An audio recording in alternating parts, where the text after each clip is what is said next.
You are listening to the Bitter Medicine Podcast on KWAZ Radio.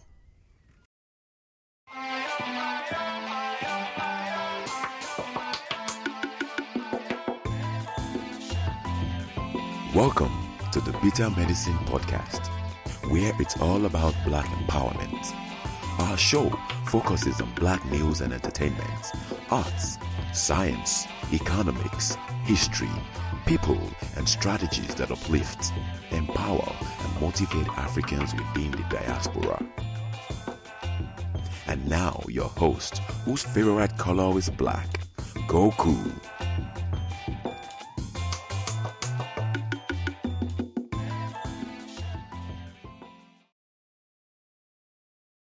Welcome back to the Bitter Medicine Podcast. I am the host, Koku. You already know that. I want to welcome everyone who's here with me tonight, listening to this show. This show is actually a live premiere show tonight. You know, I usually do a live stream Tuesdays, Thursdays, Saturdays. This show, and for the next few weeks, my Tuesdays are booked, and so what I will do is I'll do a pre-recorded show, but make it a live premiere. So tonight, oh, and by the way, as I do the live premiere, even though I'm booked, when possible, I will be in the chat room during the live premiere, so I can still speak to the family in the chat room during the live premiere. We'll see how it goes, but that's going to be the case for the next few weeks on Tuesday nights. Tune in on Thursday and Saturday for the regularly scheduled live stream programming. Okay? Always remember 8 p.m. Eastern Standard Time. Before I get into this reading tonight, I want to remind you guys that this show is part of a podcast network called KWAZ Radio. There are other shows on the podcast network you are invited to tune in and listen to. This is D Webb with the Harsh Reality Podcast, asking you to tune in where we tackle the news of the day that affects our community, only on KWAZ Radio.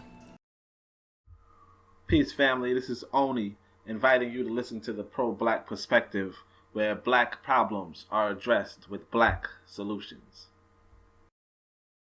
Greetings, fam. Tune in to The Learning Curve with me, the Revolutionary Matron, on KWAZ Radio.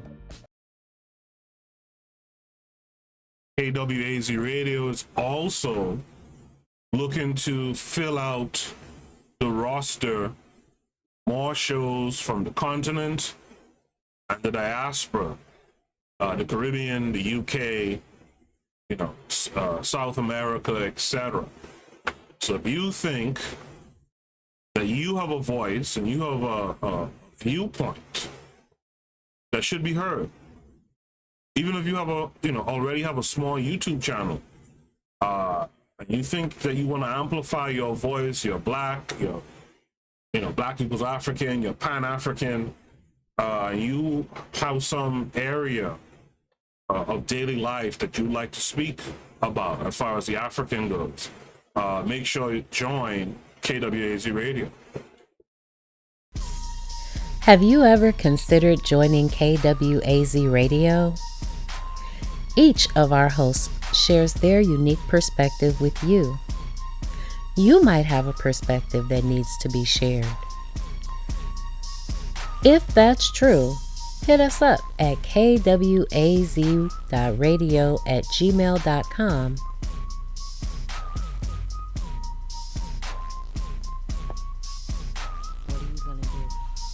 What are you gonna do? What you gonna do?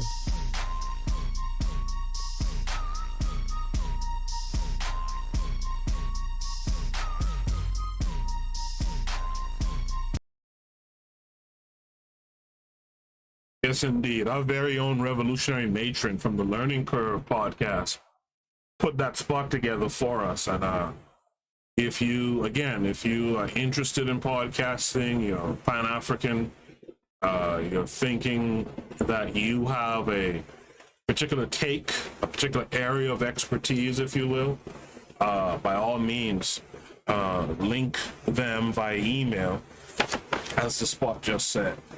Okay, so now we have all that business out of the way.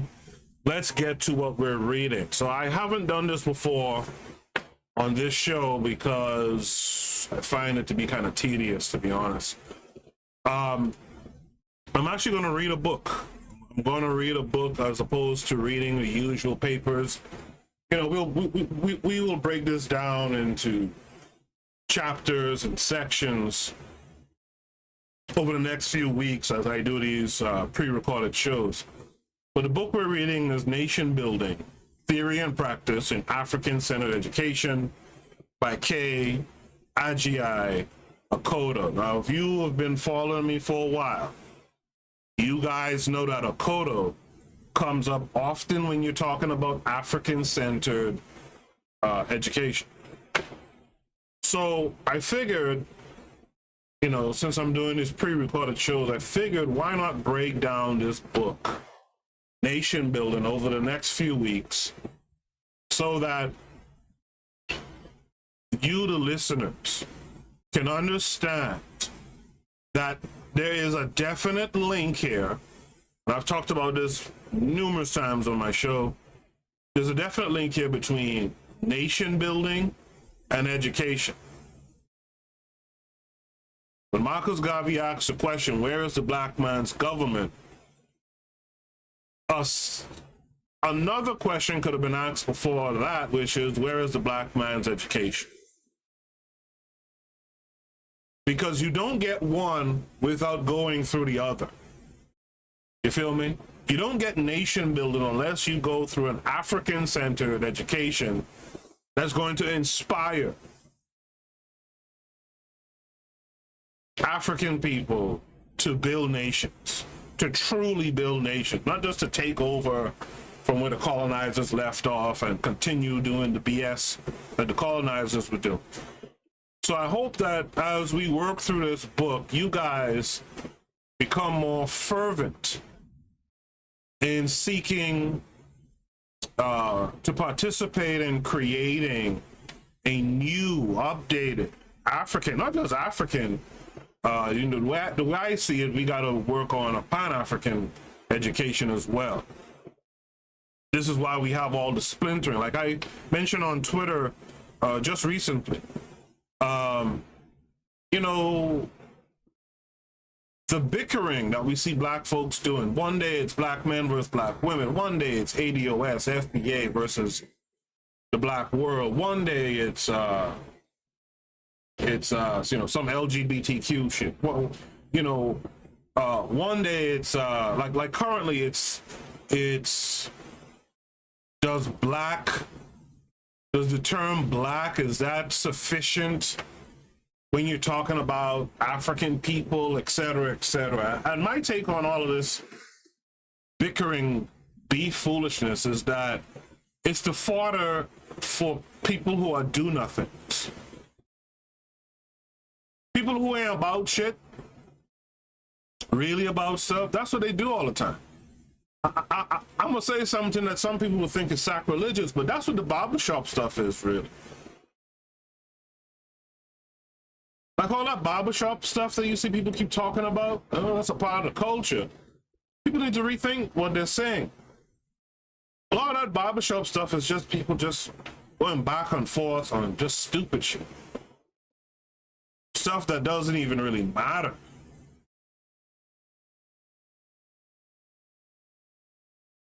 So we're gonna work our way through this book for the next few weeks on Tuesday nights. And hopefully after going through this book, especially, more of you will be hitting me up on social media, on the Discord, via email, asking me, how do I get down with this work? How do I get down with this work? So tonight we're going to read this first chapter that's a part of what's so this book is divided into 4 or 5 parts. You could say 5 parts. So we're going to do, one of the chapters in part 1. Part 1 is the conceptual foundations. That's the setup, right? Before you could really start talking about the education, you got to you have to inform the people as to why. Why African Centered Education? Why does it matter? What's the purpose of it? What's the end goal, right? What's the end game? But before we do that, I'm actually going to read the introduction as well. So I'll read the introduction, then I'll jump into the chapter on culture and nation building. All right? So in the intro, and I hate these PDFs sometimes because they take so long to scroll. So this is the introduction. One of the more profound discoveries that culturally conscious Africans in America make during the course of parenting and teaching is that the final outcome of otherwise carefully planned and painfully executed child rearing and teaching strategies is determined by agencies beyond their control. The determined parent-teacher responds to this problem in either of 4 ways: A, isolation; B, accommodation; C, confrontation; and D, reality construction. The first 2 options are essentially the fetus, right? Isolation and accommodation is the fetus. The first, isolation, usually produces a socially non-functional and neutralized personality. The second option, accommodation, comes after either physical or emotional exhaustion from the teaching or rearing task, disinterest, or what is increasingly more common, neglect. The consequence is that the child is raised by the chaotic but purposeful influences of the streets and media. Those influences are purposeful in that they invariably reproduce and reinforce the racist and exploitative conditions that engendered them. The third and fourth options, confrontation and reality construction, are linked in that both are proactive. Confrontation alone, however, is counterproductive in that it is often spontaneous and driven by passion, usually lacks thorough analysis, and lacks comprehensive and detailed objectives and strategies. Fourth option, reality construction, includes the intuitive and studied awareness of social injustice, the urge to resist the tyranny of complacency, fear, and white cultural hegemony that characterizes the confrontation option. Reality construction, however, grounds the passion-driven third option with the conditioning of protracted struggle, cultural and political theory, and a firm commitment to institution building. The fourth option, reality construction, is the essence of nation building. When parents and teachers opt for nation building, they commit themselves to a world vision or world order that complements their sense of cultural, historical awareness and a unique humanity. The commitment to creating a world order that is consistent with our cultural identity is not unique to this generation. Indeed, it has characterized the resistance and rebuilding efforts of our people since our first encounter and awareness of the avarice-driven morality and inhumanity of the Arab and European imperialists. It's good to see them mention Arab.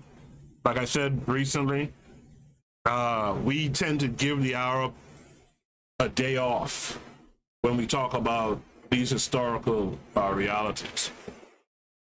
The option of nation building is the continuation of a 3-millennium war to maintain the sanctity of our souls, sanity of our minds, and the integrity of our cultural historical reality.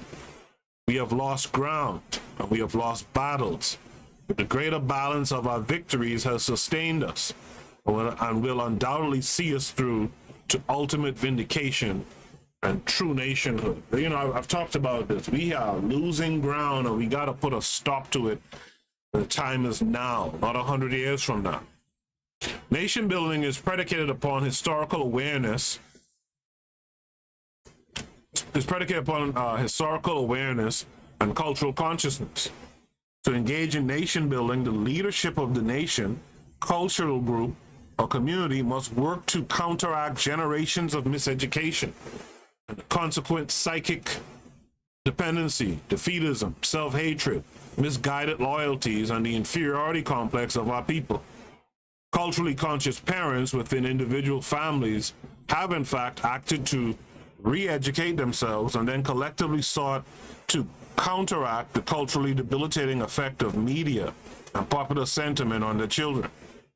The nation, the several communities, and the families additionally have responded by establishing networks of institutions that concretize, reinforce, perpetuate, and expand on the vision of nation building. Over the last 25 years, those institutions have included publishing companies, African dance and drumming troupes, rites of passage groups, study groups, political pressure groups, assorted African Centered conferences, Black studies departments at universities, and after-school reinforcement programs. The concept of nation building in this volume arises out of the efforts of scores of independent African Centered educational institutions established in this country since the mid-60s. It is also a reflection of the incessant efforts of Africans in this country since our forced immigration 4 centuries ago to build institutions that provide some measure of cultural, political, and economic independence. The purpose here is to further that ongoing process of refinement in areas of educational theory and practice as it pertains to the needs of Africans both in the diaspora and in the motherland. The observations, analysis, tactics, and theory presented here are the outcome of this writer's 2 decades of experience in parenting, teaching, and institution building. It is also reflective of the experiences and continuing efforts of numerous institutions, individuals, and groups in a movement sometimes referred to as the Independent Pan-African School Movement. The efforts of individuals and families to sustain the institutions within the movement have been nothing less than heroic. As a consequence, today, the movement is alive and growing. The increasingly popular embrace of African-centered values and behaviors, the growing populations in the independent schools, the increasing numbers of startup Pan-African schools, and the lively debate in the public school systems are strong indicators that the work within the movement has been successful. The essays that comprise this volume have been organized into 3 complementary sections. Those sections include Conceptual Foundations, Interactions, and Paradigms. The essays were composed in response to very real issues experienced by the independent schools, particularly those issues that arose during the growth of Nation House Positive Action Center. The institution co-founded and directed by this writer. This brings us to this section called Conceptual Foundations. Nationalists, or Pan-Africanism, is an ideology with strong roots in African community. Though sometimes it has appeared to be dormant, it has always been present. The essential features of the ideology have been forcefully and clearly addressed for generations. But overall, the ideology has taken coherency and adequate theoretical clarity to apply at the grassroots level of organizing, or apply to the conditions encountered in personal interactions. Conceptions of culture, history, and spirituality have not always been presented in a coherent fashion. The initial essay was designed to provide a broad framework for the parent, teacher, and institution to clarify those features that are essential to their actions. The definition of African-centered or Afrocentric education must be given by those who have labored conscientiously and often in anonymity to establish it. This essay is intended to provide both insight and guidance on the evolution and the direction that a truly African-centered education must take.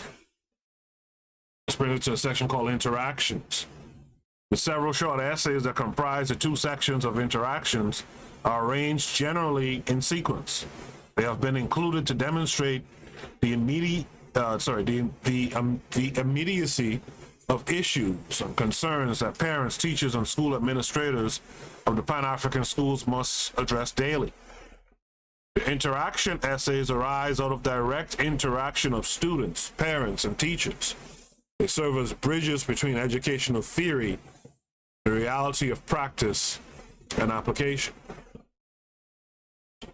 Brings us to a section called Paradigms. So 2 essays included in this section. The concepts and theories addressed in the initial section are operationalized. 2 areas addressed are at the heart of the educational process, pedagogy and curriculum.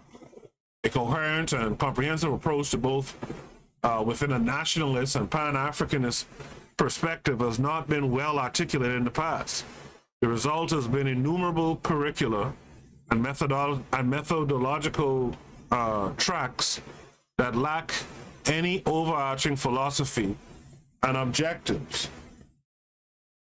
Most often, efforts only superficially reflect the cultural and ideological construct that inspired them. The 2 essays, an effort is made to provide direction in this area.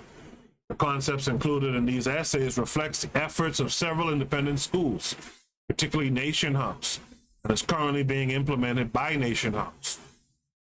All right.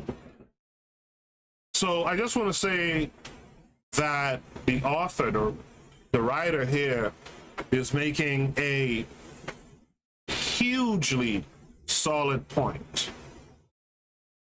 I talked about this in the past when we talked about the profile of a Afrocentric or African-centered teacher.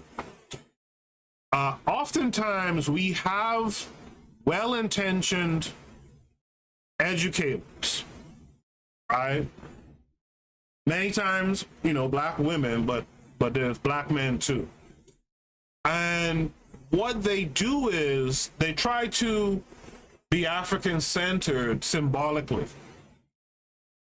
So you'll see the Gavi flag up in the classroom. You'll see a little bit of Swahili. You'll see that thing that Karenga did, Kwanzaa, right? You'll see the concept of Kwanzaa.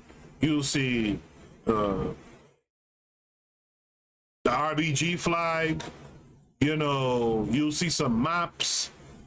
You might see some pyramid pictures and, things of that nature. But the education itself, right, what the students are learning, is just a rethread of what the public school system is putting up, which is a Euro-American indoctrination scheme, right? All you did was dress it up in some kente cloth, right? Some Kwanzaa candles, etc., etc. What we want to build, this is why I talk about Pan-African Centered curriculum. We want to have kids who are fully immersed in the culture and traditions of their African ancestors. That includes language. That includes speaking the tongue, right? At least on an introductory level, that includes learning how our ancestors carried out mathematics. It's not to say that the learner can't learn it the way they're doing it in the schools now or whatever, but learn it, but to also learn what your ancestors, who are masters of mathematics and science, etc., were doing. Right? It's about getting the child in a purely African mindset, right? Not just getting a child to appreciate things that are African. Okay? So this brings us to the summary. The theory, methodology, systems, and institutions that will assure the survival, independence, and prosperity of African people in the coming century will grow out of the collective efforts of parents, teachers, and theorists who are unqualifiedly committed to African liberation and independence and nation building. No singular name and suffix ism can ever justly be attached to the ideas and actions that grow out of this movement. The history of the movement is the history of African struggle for vindication, reconstruction. Concepts and models presented here are by no means final or complete. They will continue to evolve and be refined. They're now being actively tested and evaluated, and the results will be soon forthcoming. This effort is intended as one of many to come that will serve to advance the cause of African Centered Education and nation building. So this brings us to that first chapter in the book, Conceptual Foundations. And this is the chapter I'm going to go through tonight. I want to set it up by reading that introduction. So if you're new to this channel, you're new to this show, and you haven't heard me talk all about this type of stuff, the reasons for African Centered Education, there you got it, concisely in that introduction. So now we're going to talk about conceptual foundations. You always need to start with a foundation, and the one in particular we're starting with first is culture and nation building. Culture and nation building. Like I spoke about on a recent episode, the Europeans understood something. When they came out of that Dark Ages stuff, especially, they realized that you have to protect yourselves. And to do that, it's best to protect yourselves with people you have life experiences in common with. But they knew that that wasn't enough.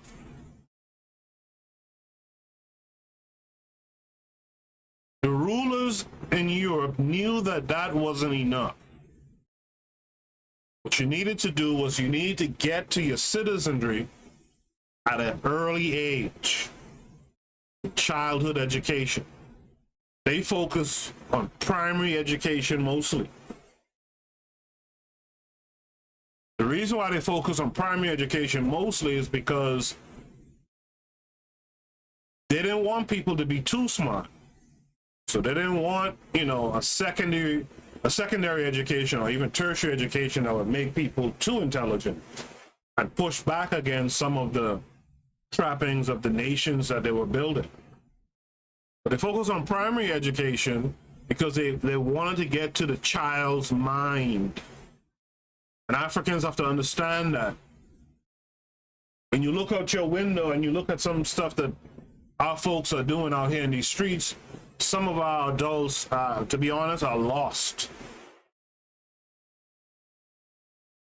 But those adults with children, young children, if you can get to those children, you can get to those children's parents.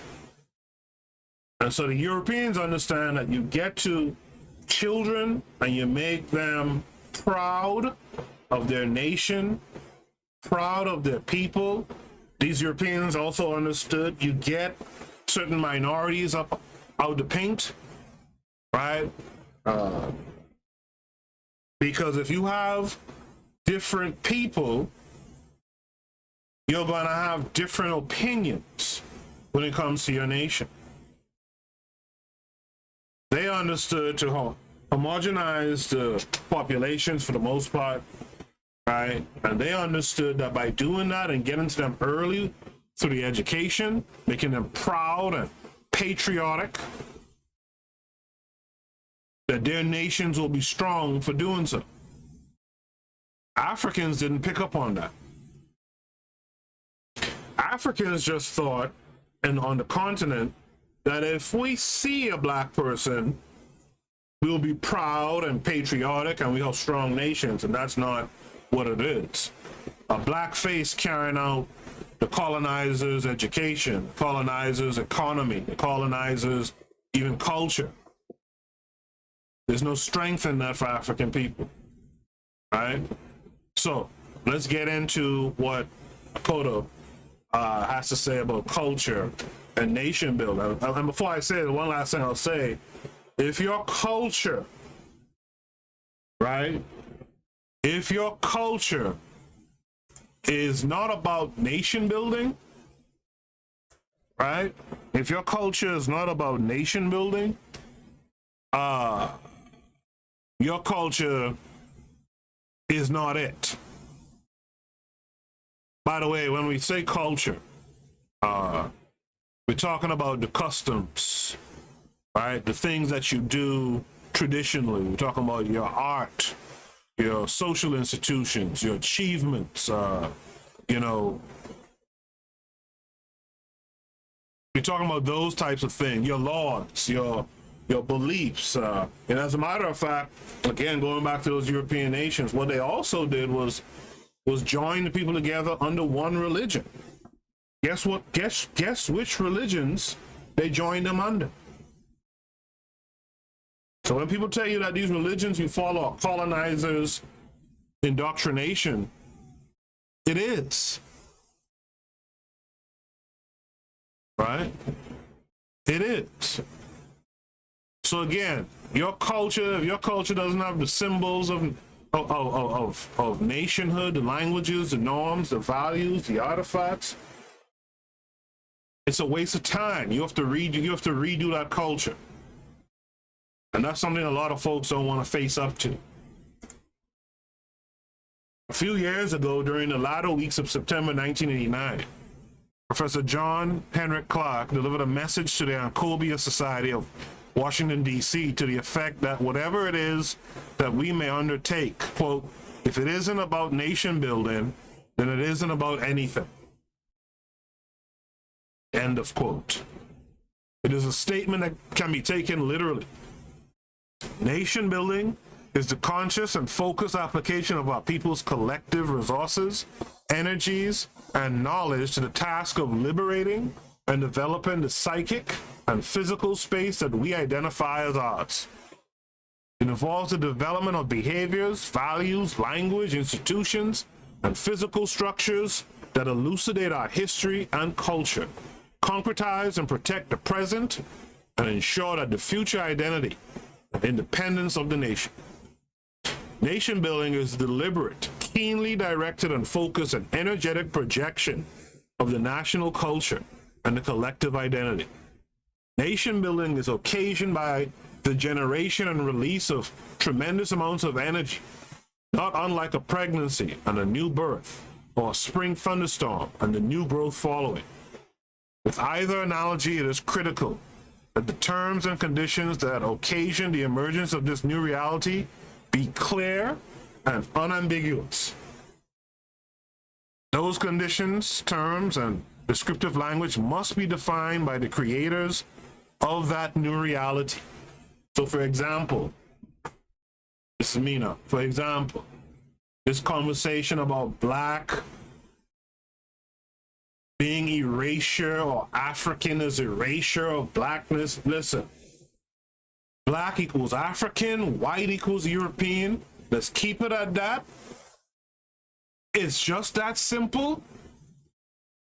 And let's move on and get to the work at hand. I've heard Yvette Carnell and them talk about, you know, this flat blackness and it doesn't serve us and all this old dumb shit.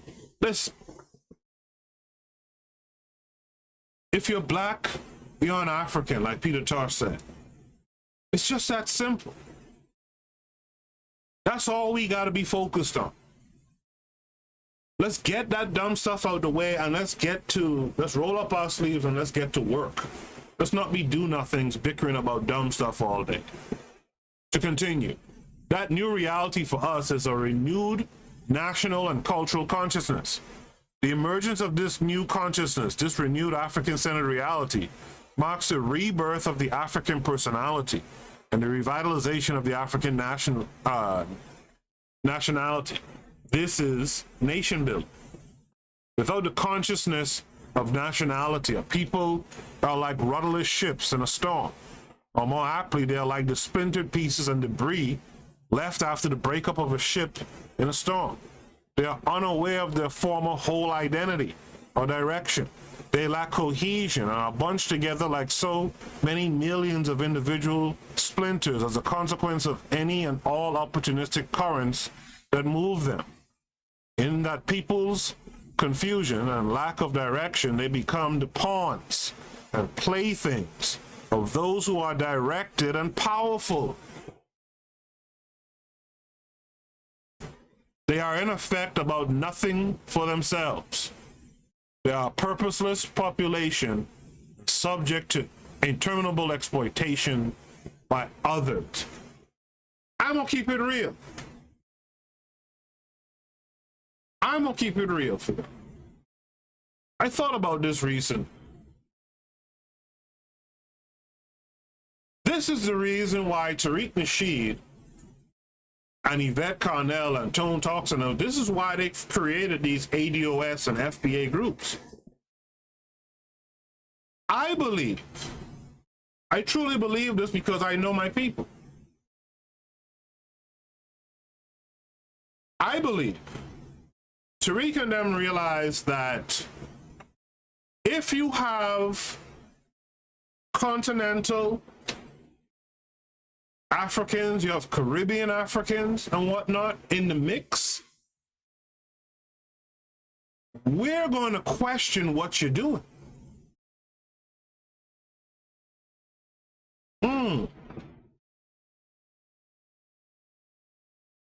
We're going to ask questions like, hey, when these 10,000 people donate $1 million to your museum, which I'm cool with, build your museum if that's what you want to do. But when these 10,000 people who donated got you your $1 million down payment, and $1 million plus down payment, right, for this property. When you buy that property, who owns that property?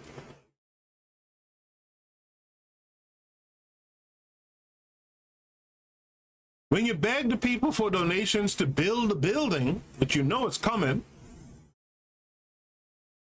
and to put money up for whatever artifacts, if they can swing that, because like someone pointed out, the Bible for MLK alone is like $32 million. It's sold for like $32 million, right? So it's going to be a bunch of knockoff type stuff, a bunch of his shit inside there, right? So now the people have purchased this land for you. Oh, and by the way, it's in an area where he himself has identified that a lot of gentrification is going on. Some Russian financier is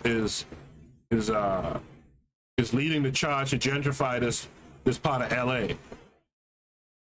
So a piece of property that will probably cost you about $7 million now, after these gentrified and raise up the price of the property, now this guy who you 10,000 plus people donated to, he owns this property and now it's worth more than when he initially purchased it. Oh, and by the way, you're gonna help him put up the building too, by the way. And then when he puts up the building, whatever he sells, tickets for admission, tickets for screening his films, etc., he pockets that money. Or at the very least, that money goes to paying off the rest of the monies needed to own the property outright. Now, I'm from the Caribbean. If you're listening, you know where you're from. And if you're listening and you know how Caribbean folks move, how Africans, particularly West Africans, move, we're questioning that. We're going to question that. And so what these folks have realized is that because a lot of our African brothers and sisters in America are confused people, lack direction, they realize that, if we become xenophobic to the other Africans, we're going to have a nice core group that will become our pawns and playthings.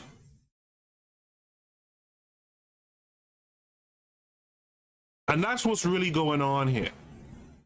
The grift has taken a real diabolical direction. You get the Africans up out of the paint, the ones who would question what you're doing.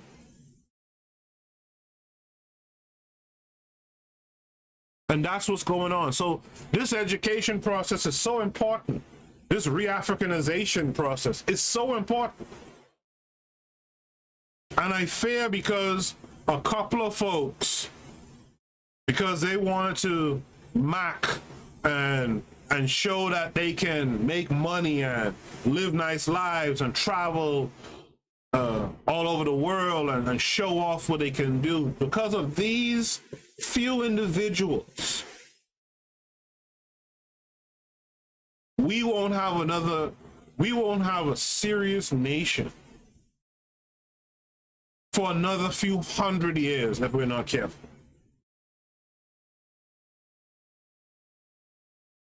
We will not have a nation of our great-grand and great-great-great-grands and stuff will be in the same place we are today because of these few individuals. Think about it. Think about it.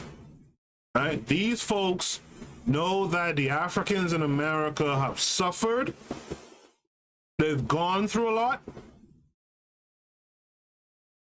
And they want to feel better about themselves. So they feed them malarkey that makes them feel better. And by making them feel better, now they have a customer for life. But the rest of us who came from elsewhere, we're going to question what you're doing. You ain't got enough game to make us feel better, so much so that we just don't ask questions. And that's what's really going on out there, right? So again, that's the problem that's outlined here on the left. Our folks are being played like pawns by other black folks too, by the way, right? The Holocaust of African enslavement and the New World Order. A frequent and relevant question of the day centers on the definition of the phrase New World Order. Common sense and a general awareness of history tells us that that phrase, in the hands of mainstream politicians and opinion makers, means essentially sustaining the existing cultural and political economic hierarchy of nations and races. Concept of a new world order does, however, evoke an issue that is very much at the core of the consciousness of Africans in America, and indeed Africans throughout the diaspora and Africa. That issue is one of cultural identity.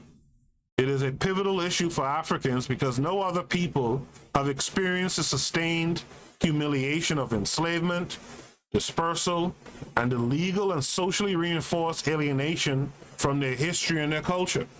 That alienation, humiliation, and self-hatred that accompanied the destruction of our civilization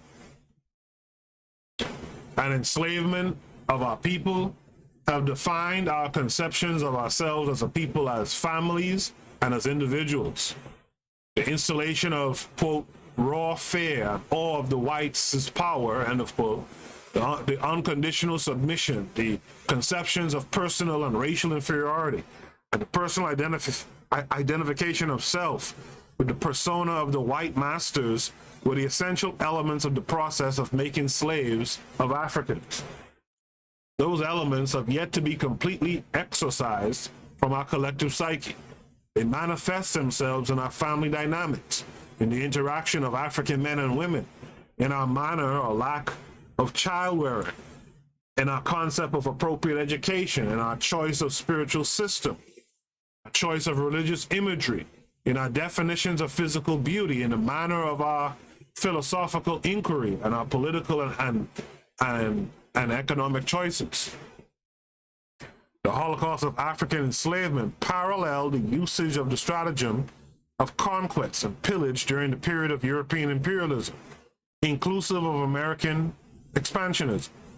That stratagem was designed to divorce those colonized or dominated people from their culture, making them suitable consumers of European manufactured products, producers of raw materials for Europe's industry, and sources of cheap labor. Where cultural resistance manifested itself among the dominated population, genocide was an optional recourse or confinement to reservations, Bantu lands, and ghettos. A prime example of the effort to divorce a people of their cultural roots is the popular and newly resurrected myth of the quote-unquote American identity, or the quote-unquote American race, or the quote-unquote ADOS, or the quote-unquote FBA, which assumes a severance of roots, historical and cultural, a liberation from a stifling past. This severance of roots further assumes a conscious choice and free will to sever those roots. Subsequent nestling in the bosom of the American race was promised the individual, necessarily devoid of attachments or identifications with culturally unsavory and incompatible groups or races, untrammeled and unfettered liberty and freedom, and those individual freedoms would be protected by the Constitution. The circumstances of the Africans' arrival in America and the documented intentions of the founding fathers regarding the status of those Africans makes abundantly clear that there is no salvation, collective or individual, in the mythical, homogenized, Anglo-Saxon-based, multiculturalist race of men. Integration, assimilation for Africans, given the Holocaust and its institutionalized and psychic entrenchment, is impossible without a thoroughgoing and meaning African, directed effort to reconstruct our unique cultural identity and dynamic, and thereafter deciding whether or to what extent we surrender our cultural uniqueness to the 80% European white reality. The fundamental truth of our existence in this country is that our presence in the American experiment, though fundamental to it, was involuntary. The complicity of a few rogue chieftains in the European slave trade can in no way moderate the responsibility for the most heinous crime in the history of humanity, the Holocaust of African enslavement. So let me just pause here for a second and say this. During the most recent Shoot the Breeze, Saturday Night Shoot the Breeze episode, I think it was number 12, I talked about, for a good bit, I talked about the fact that Black equals African folks are afraid. They are afraid. Because if you really admit to something, you have to confront what that thing is doing to you. And you have to be willing, especially if what they're doing to you is abusive, you have to be willing to fight back against those abuses. So, for example, the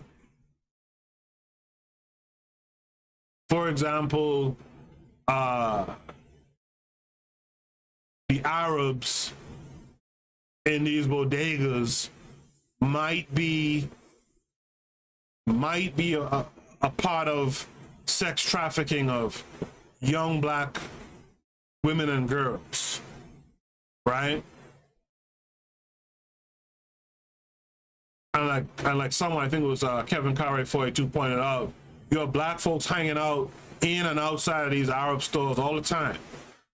So are these Black guys playing a role in this sex trafficking that these Arabs might be a part of?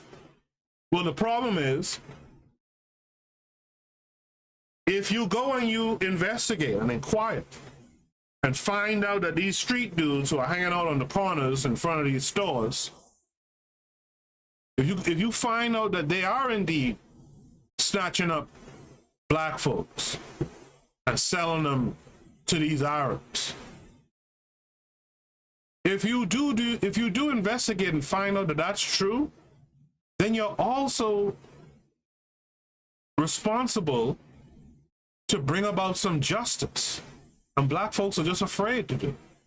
So a lot of when ADOS and then subsequently FBA, when that stuff started, it started, Yvette Carnell made her bones off of this particular article. And I think me and the Pro-Black Perspective covered it in a joint episode in the past, right? About, someone is talking about their African grandfather or great-grandfather was a slaver or whatever, right? Yeah, it's easy to want to look at a few rogue chieftains, as the writer here describes them, right? And I'm not trying to take those guys off the hook either. But the real people who benefited of the European slave trade, it says it right in the name, was the Europeans. But black folks don't want to stand up to the real enemy. And when you don't stand up to the real enemy, check out a past episode I did on that. When you don't stand up to the real enemy, right? Identify your enemy. Because if you don't identify your enemy, what you will do is you will make enemies within your own group, within your own people. And that's exactly what ADOS and FBA have done, right? These guys every day, they're cherry picking some comment some jackass made in 2017 about some Akata nonsense, right? Not to give those people a pass either. Screw them too, right? But you're cherry picking one or two people here and there talking about some damn Akata and generalizing it to everyone in the diaspora. It's silly. It's fair. But you don't really want to stand up to who you need to stand up to. And the crazy thing, this is the last thing I'll say before I continue to read. And the crazy thing is, you don't have to stand up to the enemy alone. That's really what that's really the crux of the whole Pan-African idea is. We stand together and face and beat down this enemy that we have, this enemy that we all have, this common enemy that we have. Stop being afraid. To continue, Walter Rodney observed that, on the whole, the process by which captives were obtained on African soil was not by trade at all. It was through warfare, trickery, banditry, and kidnapping.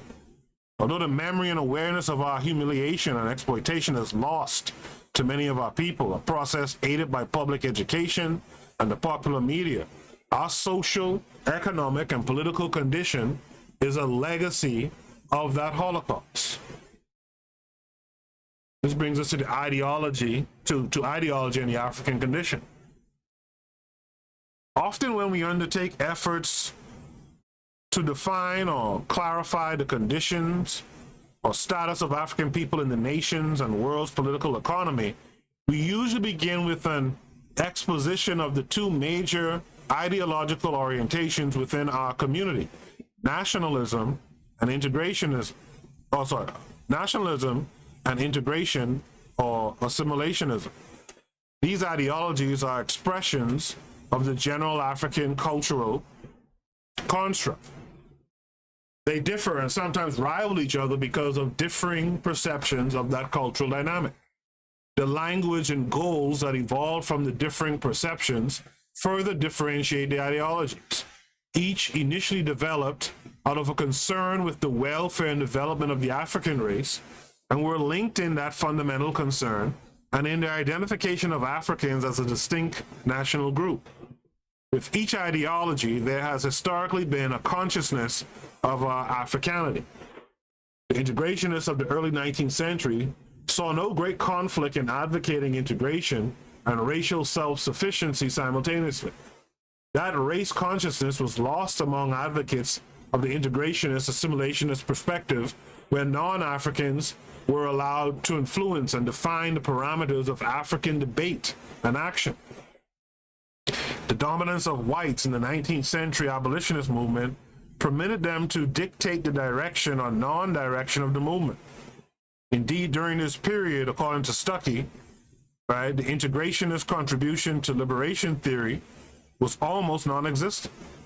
Its essential hollowness was its bequest to the post-emancipation era. And that's a great point, right? The integrationists weren't pushing for you to have a nation. The abolitionists wasn't pushing for you to have a nation.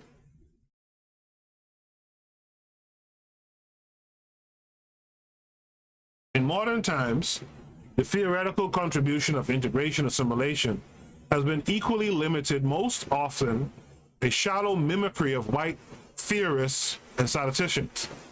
The prominence of integrationist ideals during the last 50 years and the legislative and material success gained during the era of civil rights were gained at the expense of a monumental loss of social, political, and cultural independence by African communities. The prominence of integrationist, assimilationist ideals was facilitated in part by the 50-year effort of J. Edgar Hoover and others to destabilize, terrorize, and disinform the African community and otherwise destroy black nationalism as a viable force. The popular nationalist sentiment, however, undergirded the civil rights movement, providing it with much of its militancy. Nationalism itself exploded into prominence during the 60s. Although the nationalism of the 60s lacked the necessary levels of ideological coherency and consistency, its impotence towards national reaffirmation and self-sufficiency, and its grounding in historical analysis has proven to have been more substantive and accurate than the miscegenationist homogenization championed by integrationists, assimilationists then and today. The unstated assumption that underlies most discussions of ideology within the African American community is the assumption regarding the 18th century origins of the distinct African American sense of nationality. The assumption is that Africans had no sense of nationality before encountering the European or the Asian, that the religions of Asia and Europe provided a stimulus and concepts for the organization of the nation state in Africa. Similarly, discussions of ideology usually assume that the era of European colonialism provided the impetus for national consciousness and independent or indigenous political thought. This truncation of African history, conscious and unconscious, lies at the root of the cultural and ideological confusion in our communities, as well as in the minds of our people. Truth is that those foreign and culturally antagonistic ideologies contributed less to Africa's development than to Africa's dismemberment and domination, final enslavement and exploitation of its people.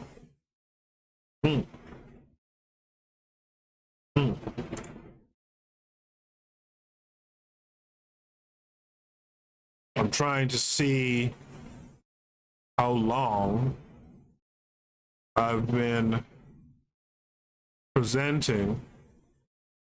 Okay, I see it now. Right?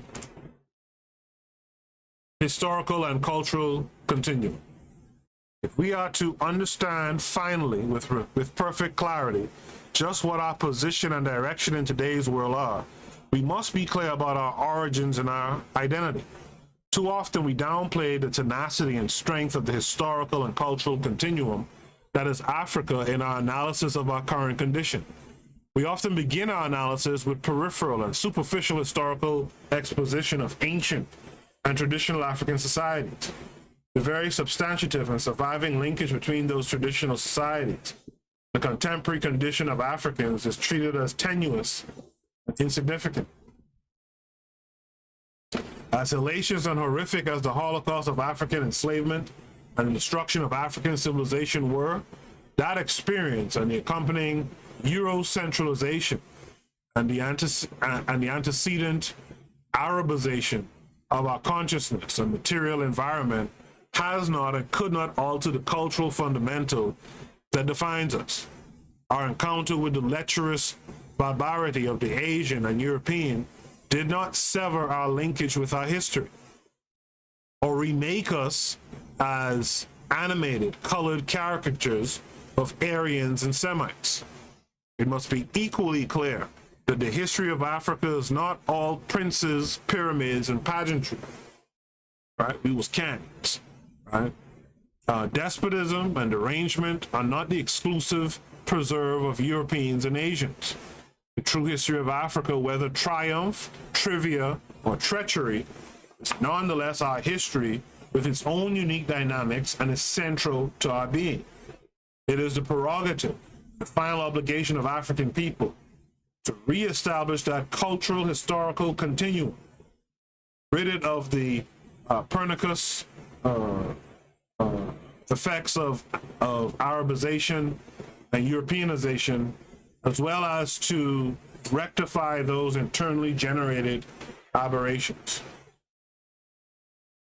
So this brings us to a section called Tradition as the Source of African Identity. What I'm going to do here is take a quick station ID break, and we'll be back on the other side. You are listening to the Bitter Medicine Podcast on KWAZ Radio. This is D Webb with the Harsh Reality Podcast, asking you to tune in where we tackle the news of the day that affects our community, only on KWAZ Radio. Peace, family. This is Oni, inviting you to listen to the pro-black perspective, where black problems are addressed with black solutions. Greetings, fam. Tune in to The Learning Curve with me, the revolutionary matron on KWAZ Radio. You are listening to the Bitter Medicine Podcast on KWAZ Radio. Yes, indeed. Welcome back to the Bitter Medicine Podcast. Make sure you guys subscribe and click the bell for all the other shows on KWAZ Radio.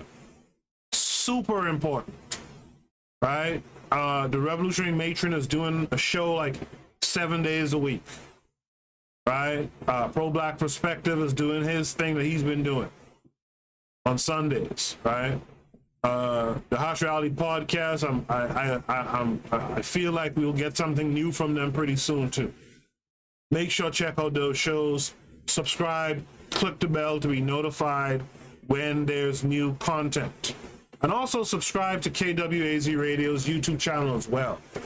Right? Make sure to subscribe to that as well. The Revolutionary Matron is helping to really do some nice things with the podcast network. So you guys make sure to stay tuned.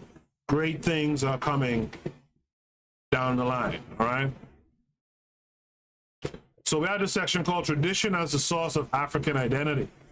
Ali Missouri, writer and narrator of the Africans TV series, proposes that Africa has a triple heritage: traditional African, Christianity / European, and Islamic / Arab. If anything, this concept of a triple heritage is a measure of the confusion that besets even the most accomplished intellectuals among us. It should be unambiguous and unapologetically clear that African tradition is central and fundamental to the African cultural continuum.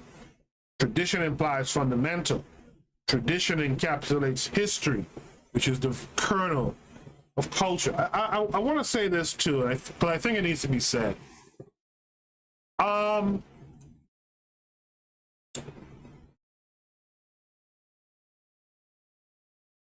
elders, some who we highly revere, some we don't as highly revere. Like, for example, you might hear me say, I have issues with MLK. I do. I have issues with a lot of people. But I recognize that, number one, they were doing the work. Unfortunately, and this is what we have to recognize, is that sometimes our elders suffered some confusion as well. This colonial thing that's going on, right? This colonialism, these colonized people that we are still, a lot of us have that indoctrination, that confusion deep within us.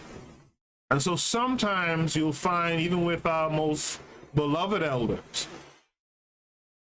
you'll see that there's some things said and done that's really confusing. But like I've said before in the past, that doesn't mean you throw them away. You see, we tend to have this mentality of, well, it doesn't align with my ideologies, so throw it away. And I'm here to tell you that's foolishness. You use what's usable, and what's not usable, you toss it out.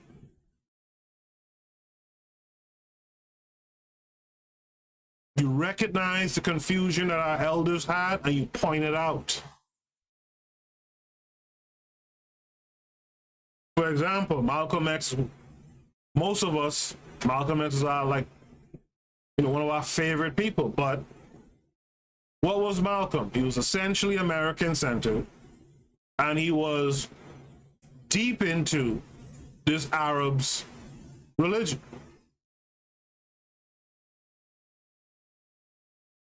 Point out his error.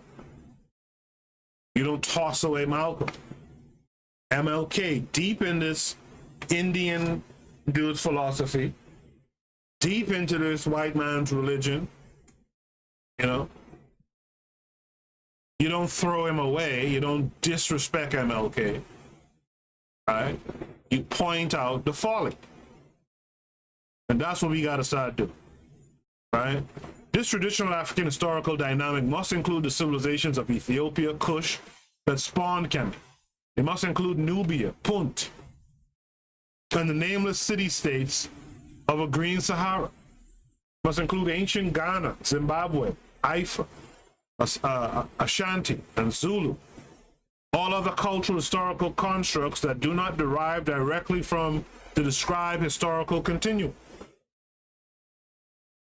must be seen as deviations, mutations, borrowings, or impositions, just as those branches of humanity we describe as Caucasian, Semitic, Asian, or genetic mutations of the fundamental genotype.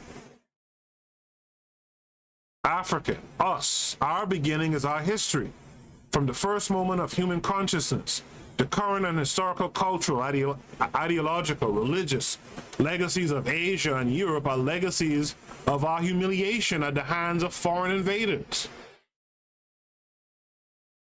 Imagine I walking around here with a crescent and a cross.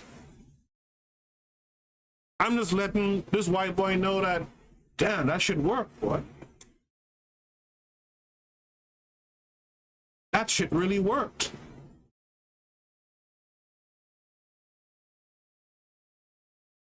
These black folks have no shame, apparently. Y'all ain't shamed to be walking around with crosses and crescents and all this stuff. We have not internalized what we know logically and what we know intuitively, that we are the first people, that conceptions of our identity and direction must begin with us and our true and unadulterated history. The experience of the Holocaust and the continuing experience of Eurocentric cultural hegemony act to cloak and confuse what remains intact, the fundamental essence of African culture. It is the failure to systematically research, rediscover, reconstruct, actualize, and revitalize our own cultural essence that limits the scope of our socio-political theory and restricts the policy or operational options available to us, and usually dooms us to repeat the mistakes of our European, Asiatic mentors or masters. Those mistakes are invariably compounded because of culturally misaligned research, tools, and methodology. Without the sustained and vigorous efforts to recover our own cultural dynamic, we limit ourselves to the ideational and spiritual constrictions of the very people who are our forsworn enemies. We define ourselves in terms derived of the historical treaties, the economic theories, their philosophical and moral speculations, their spiritual conjectures, their political doctrines, and their reasoning process, all of which are culturally and historically determined. Those processes and ideas are unique to them and serve their interests primarily. We build huge religious edifices, the world's largest cathedral, the most grand churches, the most opulent mosques, the biggest temples, all pursuant to European and Arab nationalistic religious doctrine. When are black folks going to understand this? When?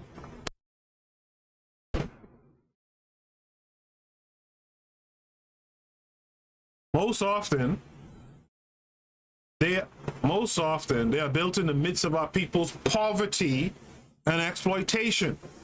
What's the thing that we always talk about in black neighborhoods you could find? You could find some church or some mosque all about in black neighborhoods.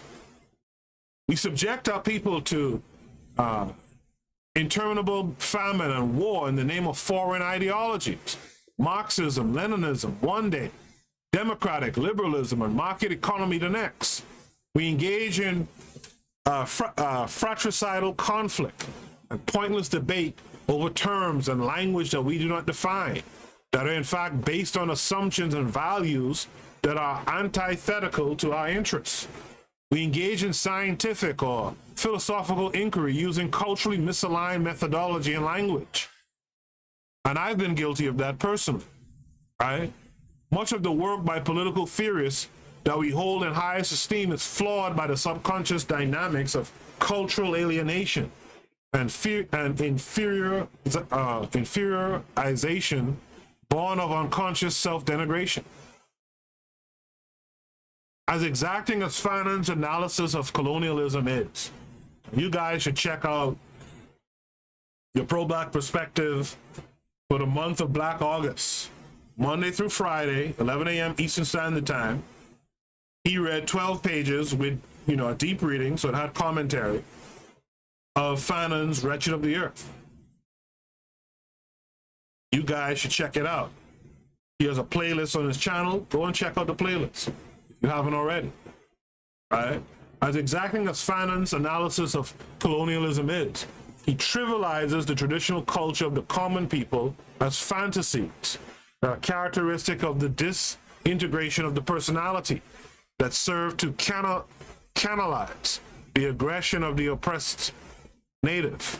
Fanon's work was revolutionary, but finally limited by the linear analytical reasoning he adopted from his French mentors. You see, this is what I'm saying. If you understand that Fanon, or Fanon, I should say, right? It's Fanon or Fanon. Either. If you understand that even though he is what folks today would call conscious, he's still somewhat unconscious. Because he learned, he was learned or taught by Frenchmen. He still had a French view of things. He was a Francophile as well, right? He was immersed in all things French, basically. Not to mention he was a misogynist as well. Would I completely still throw him away? No.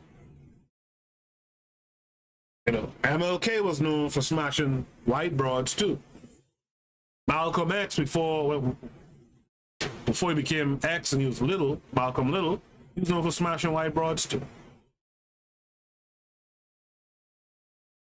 But when you read Fanon, or Fanon, right, when you read him and you understand that he was indoctrinated by French teachers, French mentors, then you'll understand what you're reading. But if you read it without that understanding, it seems like Fanon is crazy. You would think, well, why the hell do people hold this book or these books so highly when he's talking this stuff? And so in a sense, like Fanon's work in itself becomes something that we can analyze to show you how heavy this Eurocentric education that our people get, to show us how heavy it indoctrinates you. His work is a case study of its own.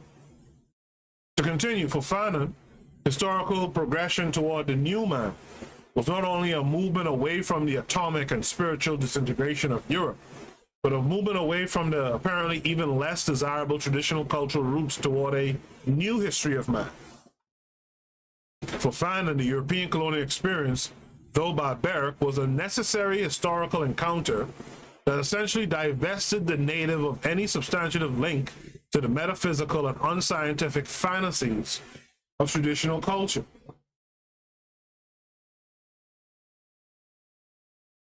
Now you understand what he's talking about and why he's saying it. The new man, a new reality for Fanon, was to be defined almost exclusively in the course of the struggle for liberation. If we look further, less the theoretical and semantic restrictions of Marxist historical materialism and Freudian libidinal consciousness, we discover that those same fantasies carried Toussaint Louverture to victory over three of Europe's most powerful armies. Those same fantasies, quote-unquote fantasies, inspired and guided Palmares, the Maroons, and Nat Turner. They simulated Frederick Douglass, Harriet Tubman, the outliers of the southern U.S. swamplands, countless runaways, continues to provide inspiration and guidance to those who seek it out.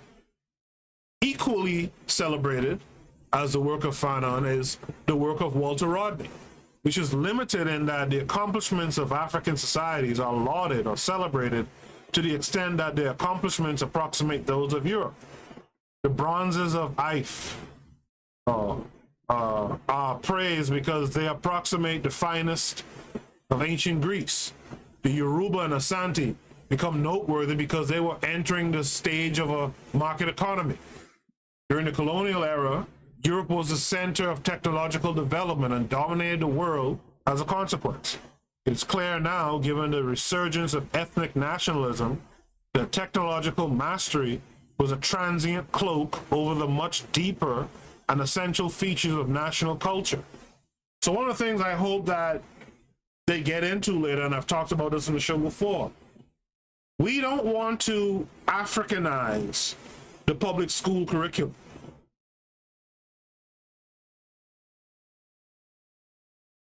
We don't want to black it up.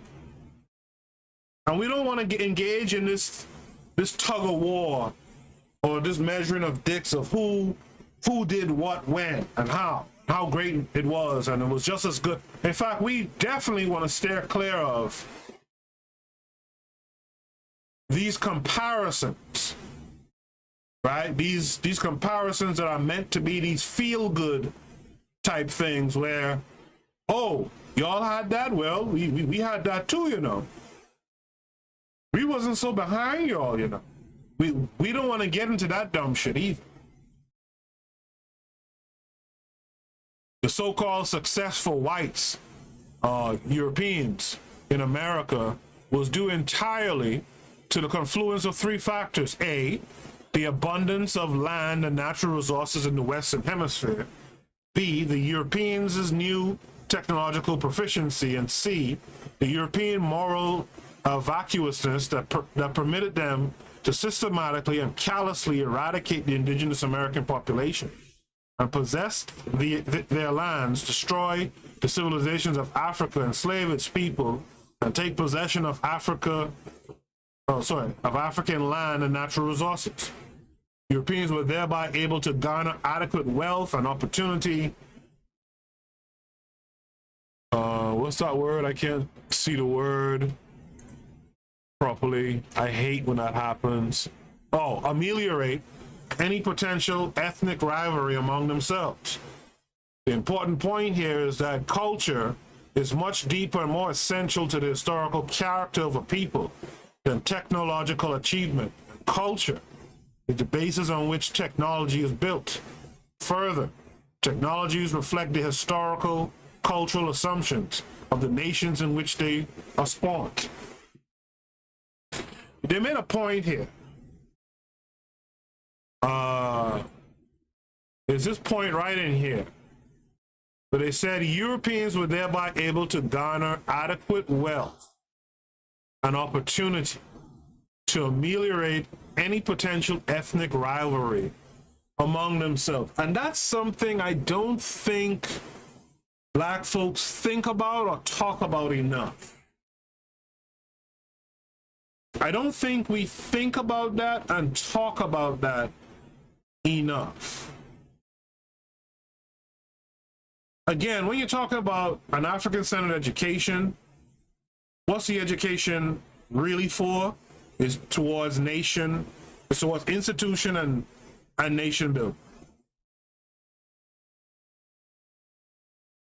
To have an African-centered education and not have African-centered industries for the procession of people who are going to graduate and pass through this African-centered education, where they can now go into these industries that are solving problems for African peoples. If you don't have that, what you end up with is, do-nothings at the end of the day, or people who are going to have to put all that aside and go and work for the white man anyway and build up his nations anyway. So one of the things we have to really be sensible about is that really the most building you can do ultimately is on the continent.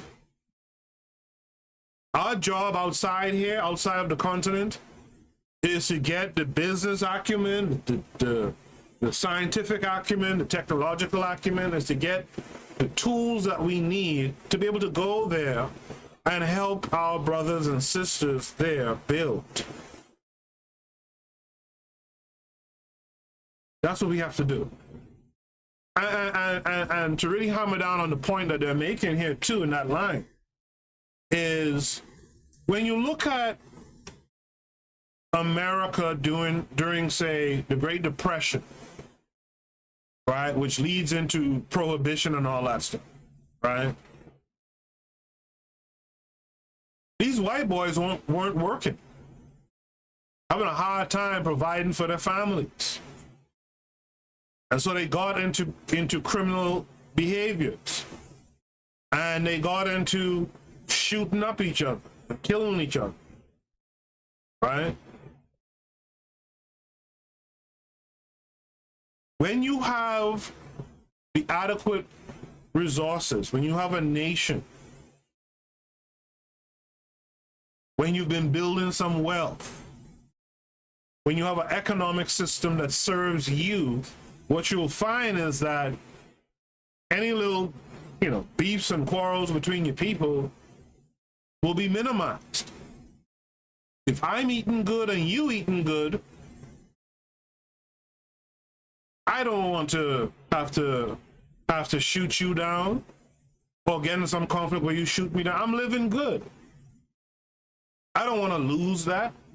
And so we gotta start thinking too, not just about the contents of a Pan-African centered education, but where are these educated folks going to go next?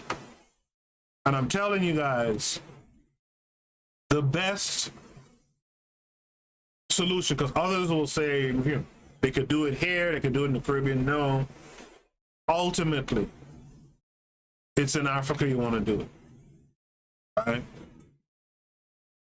Where was I? The important point here is that culture is much deeper and more essential to the historical character of a people than technological achievement. That culture is the basis on which technology is built. Further, technologies reflect the historical cultural assumptions of the nations in which they are spawned. That just makes sense. A wheel is created because man's is tired of pulling of pulling loads of weight on their back.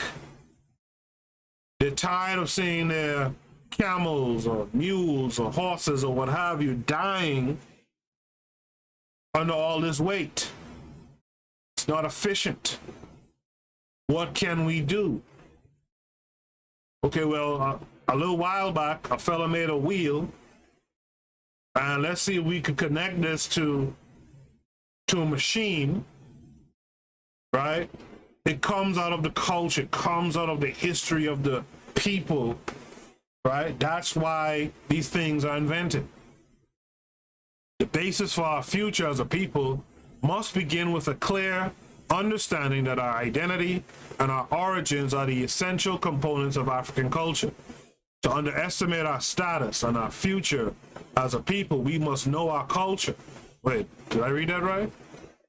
To understand our status and our future as a people, we must know our culture.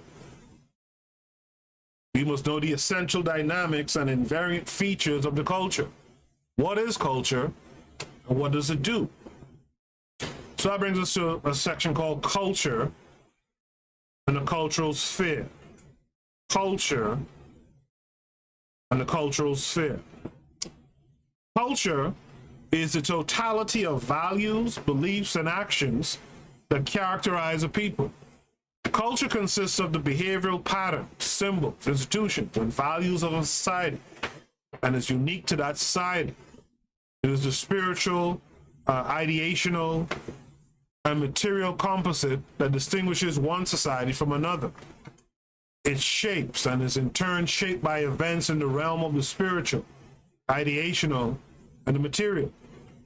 All inquiry and solution, truth and beauty, tradition and purity, meaning and reality are culturally relative.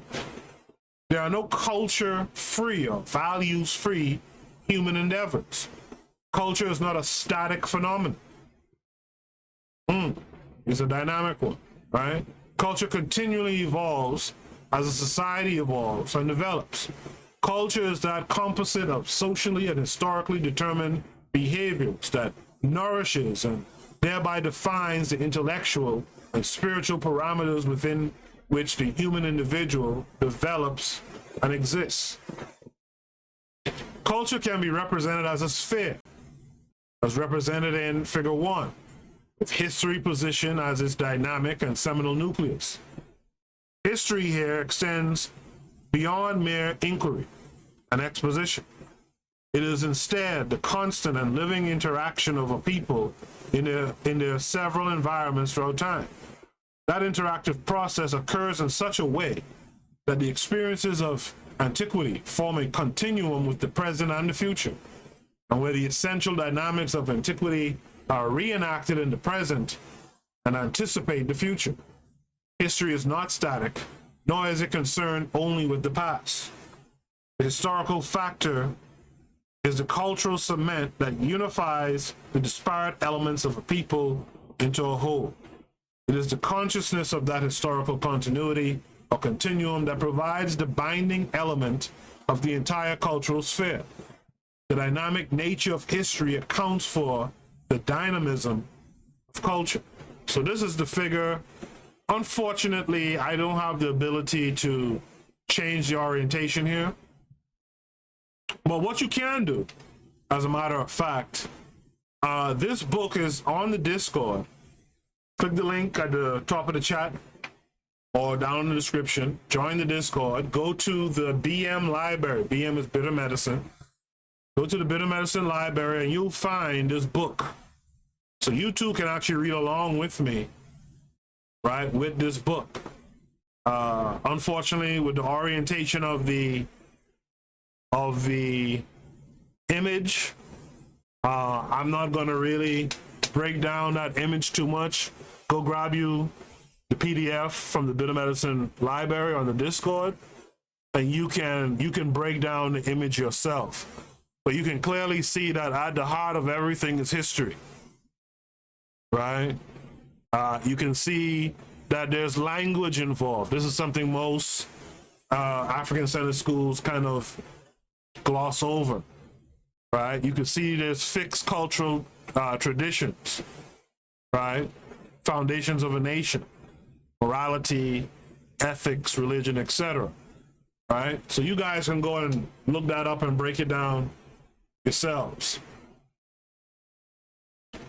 The unique character of the basic social unit of a culture, the family, is fashioned within history, as the individual is thereafter fashioned within the family. The clan or community is a further extension of the family. As these social units interact within their environments, their integrity and development is sustained through several interactive and cohesive modalities.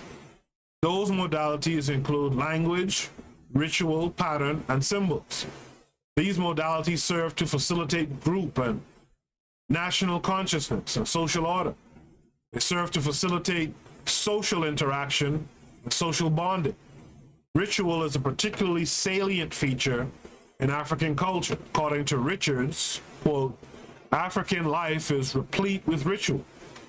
It states interrelationship with other beings in the universe. Ritual is, in a sense, the ultimate philosophical expression of the African worldview, for it is the modality within which the unity of the human and the divine is expressed, in which the unity of spirit and matter is perceived, and in which the eternal moment is achieved. End of quote. Every culture evolves its unique language, its social patterns, and symbols. Those modalities are unique as they grow out of that historical interaction of the people and their several environments. So, for example, hip hop, right? I saw someone arguing with what's that fella name, Dwayne Wong, today, arguing about on Twitter about. So Dwayne Wong was saying something along the lines of, if you listen to African music in the Western Hemisphere, it's definitely inspired by Africa itself. And interestingly enough, it also has now inspired African music in the modern times, in the present. Here comes some, I'm sure, the FBA Negro talking about, that's just a bunch of babble, and that's just a bunch of erasure, babble from a tether. So once I started hearing erasure, babble, tether, I know this is one of Tariq Nasheed's minions, right? And the reality is what Dwayne Wong was saying is absolutely true.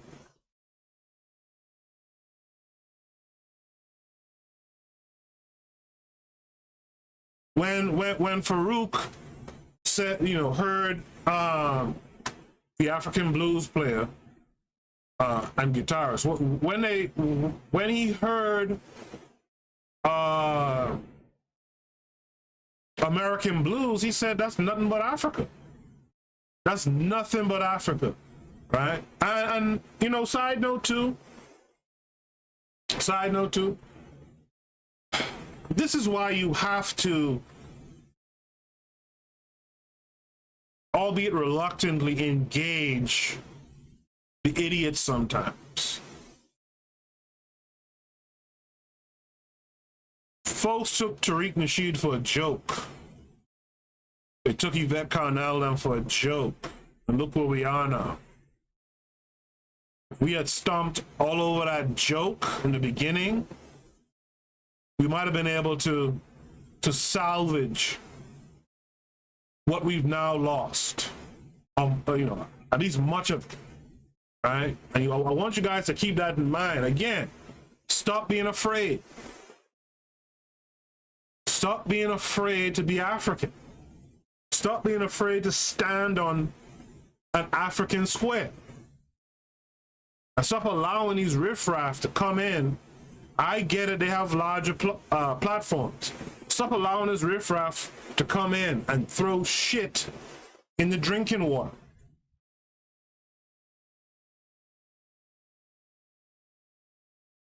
Interactive and cohesive modalities reflect the fundamental assumption and meaning that undergird the culture of a people. Both the cognitive process or processes and the worldview are reflected in interactive modalities. The determining mode of the African worldview is harmony, the discovering of the point of harmonious interaction.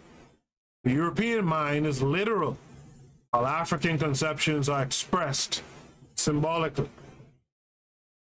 As people evolve throughout history, they invariably organize their experiences and their reflections and elaborations on their experiences into various domains of knowledge. So it's okay to like Dr. John Henry Clark said, it's okay to be proud of where you're from, but at the end of that, more importantly, remember you are an African. So I celebrate with you. If you want to celebrate your Jamaican heritage, go for it. I'm there for you, because I will celebrate my Bahamian one and my Trinidadian one.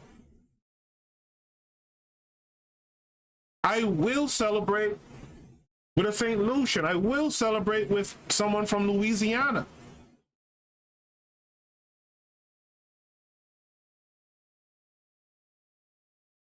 A lot of folks don't, probably don't know this thing, but I study blues music out of Louisiana, out of the South, in general. I studied it. So I want you to be proud of what you've done in the environment that you're in. But at the end of the day, we are African people. As people evolve throughout history, they invariably organize their experience and their reflections and elaborations on their experiences into various domains of knowledge. Those domains are necessarily linked to the historical nucleus of the culture and are a consequence of that historical dynamic. Those domains include philosophy, morality, spirituality, ethics, politics, ideology, aesthetics, science, law, and others.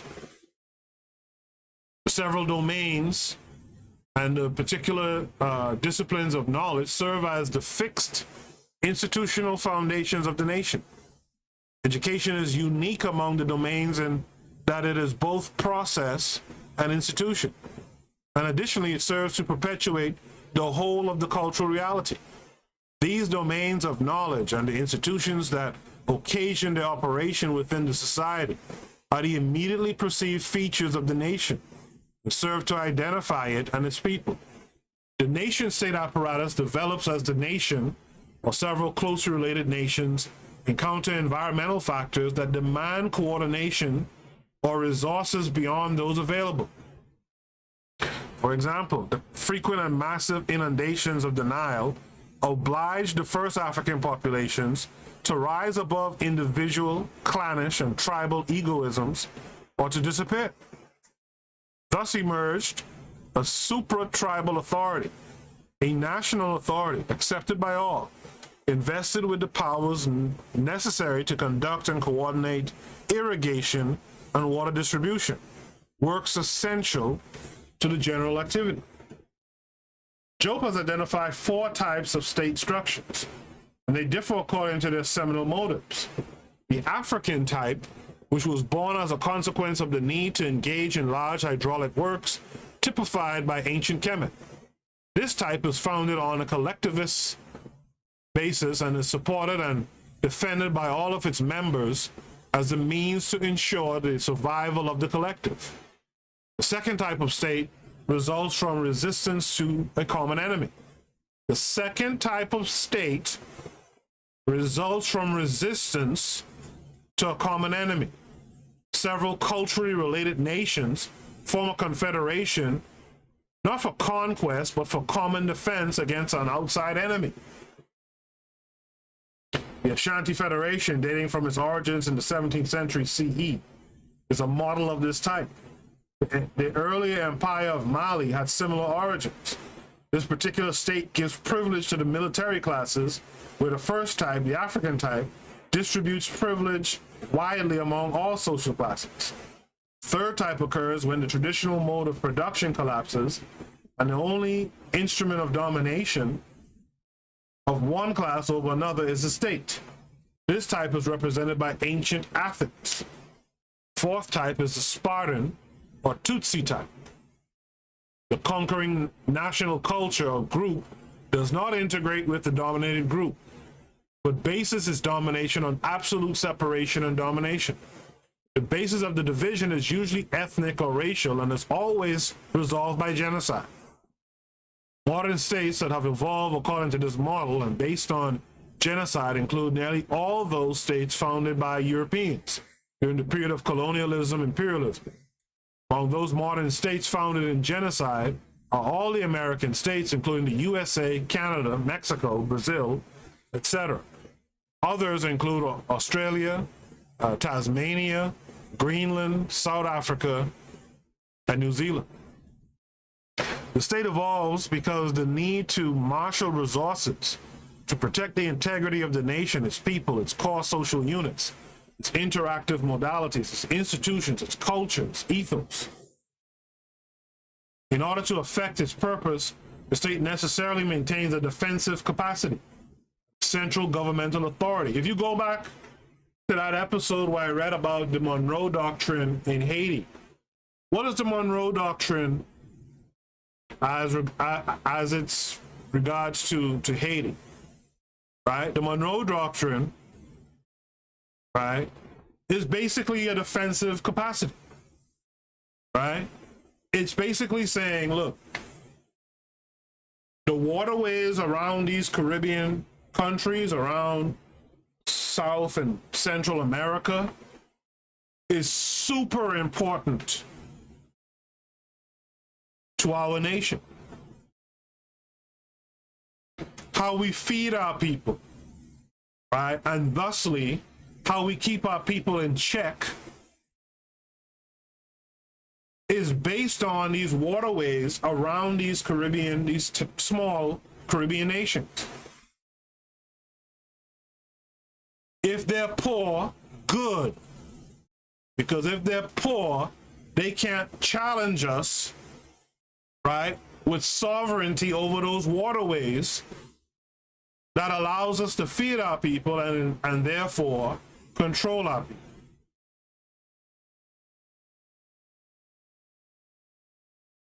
So if a European country tried to be a colonial power in the Caribbean, for example, Caribbean or South or Central America, in some of these poor places, America gave the edict, they drew the line in the sand and said, cross it if you're bad, but don't you come and interfere with none of these countries in the Western Hemisphere.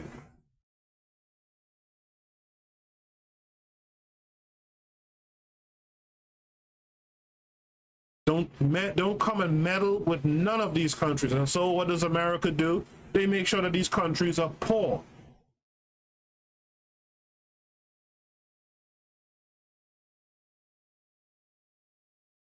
And so when I see a group of our people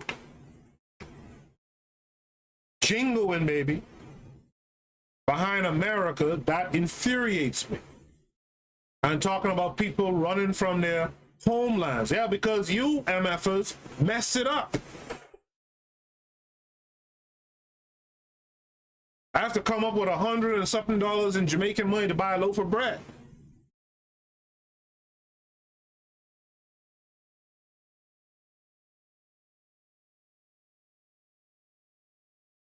In order to effect its purpose, the state necessarily maintains a defensive capacity, central governmental authority.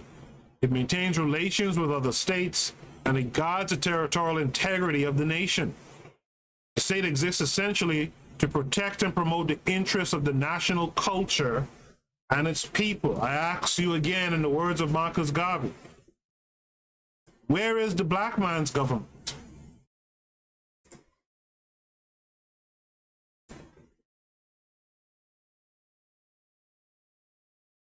Where is the black man's government? Who's protecting and promoting the interests of our African culture and people, African people? This is a problem. It follows, as Job observes, that for every individual, his or her own identity is a function of his or her people. That is to say that the identity of the individual is a function of the collective identity. Consequently, one must define the cultural identity of a people. The component factors of the collective identity, or the component factors of culture, according to Job, include the historical factor, the linguistic factor and the psychological factor. Although Job omitted it, we must add a fourth factor, the spiritual factor. And I think that's something African folks have kind of forgotten, that spiritual factor. And so when we talk, we talk without invoking the spiritual. By the way, as you guys heard, KWAZ Radio, there is the need to have an African spiritual advisor type to host a show, weekly broadcast on the network. It's super important. We cannot omit that. Doesn't have to be just one, spiritual show on the network. It could be several. But we need folks who are fully immersed in those spiritual systems. All right? So if you know someone who's capable, qualified, perhaps you follow someone who has a very small channel on YouTube and could actually benefit from joining our collective, you know what to do. Direct them to email kwaz.radio@gmail.com. Super important. Do that favor for me. To continue, we can define history as the chronology of a people's interaction with their several environments. Those environments include the environment of the physical world, like climate, terrain, fauna, flora, the political, economic environment, interaction within the group and between groups, and the spiritual environment, acknowledgement or non-acknowledgement, encounters, interaction, responses. Right? It is the interaction of the people, their learned behaviors, biological or genetic adaptations, and spiritual responses over the course of time that shapes their cultural identity. It is the conscious and subconscious identification with that historical continuum that provides the cement that binds a people into a whole, right? That binds a people into a whole. This brings us to a section called the historical cycle. To describe history as a continuum is not to suggest that history is never-ending unfoldment of new, unprecedented, or an unanticipated phenomena. In a real sense, history is cyclical. There are constant reoccurring themes and dynamics that are actualized in different environments with different and sometimes the same actors. The history of African people, there are several major themes that can be identified that typify our experience over the last 3,000 years. Among those themes are A, the progressive loss of historical consciousness, B, the erosion of cultural awareness and allegiance, cultural alienation, C, the contraction and peripheralization of the traditional spiritual core of national culture, D, the indomitable core will to resist subordination, right, and persistent efforts to reconstruct the African reality. Included here is an outline of African world history over the last 3 millennia. Figure 2 is intended to represent history as a cycle, but in the form of a spiral. Cycle is a statement of historical generalities and simply facilitates the transmission of certain concepts. Principal among those concepts is that the collapse of African societies was less a function of the military or technical supremacy of invading armies than a reflection of the weakened spiritual, cultural core of our society.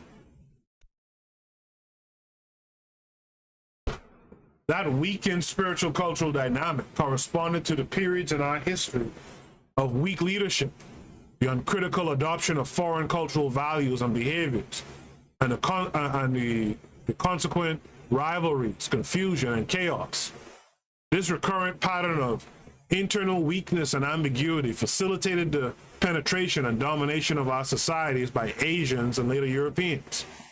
Throughout the 3 millennia of foreign encroachment and destruction, the tradition of resistance, rebuilding, and reclaiming our traditions has remained strong even if dimmed, whether in the 25th dynasty of Kemet, ancient Ghana, Mosai, Ashanti, Yoruba, Zulu, Zimbabwe, Ndondo, or Dessalines, Haiti. The alternating periods of empire, decline, and reconstruction transpired within a larger cycle of decline and ultimate vindication and reconstruction. The thing about that is that everyone knows that there's this cycle, right? Periods of empire, decline, and reconstruction. Everyone knows that. So what happens, and what's happening is that these European powers are trying to make sure that we don't have a reconstruction. They use their religion, they use their education to dim you, to dull you, so that you never have that kind of power again. We have to do the work to wake up our people. The historical cycle figure 2 is designed to represent African history as a complex, dynamical system. The motion lines represent the transient state between order and chaos, between cultural coherency and cultural entropy.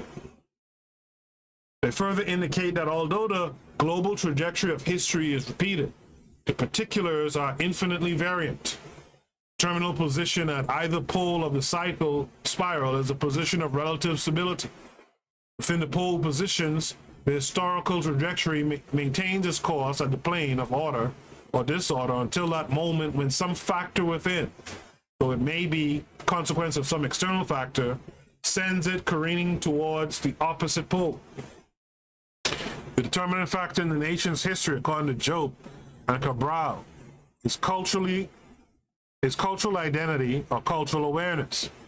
Follows then that the dynamic of African history, from the order of cultural coherency to the chaos of cultural entropy, occurred at the point in our history when some inconsequential event set in motion a sequence of events that undermined and eroded the vitality of the cultural/historical consciousness of the nation, eventually leading to its decline. Similarly, an event at the pole of chaos will excite the national consciousness in such a way as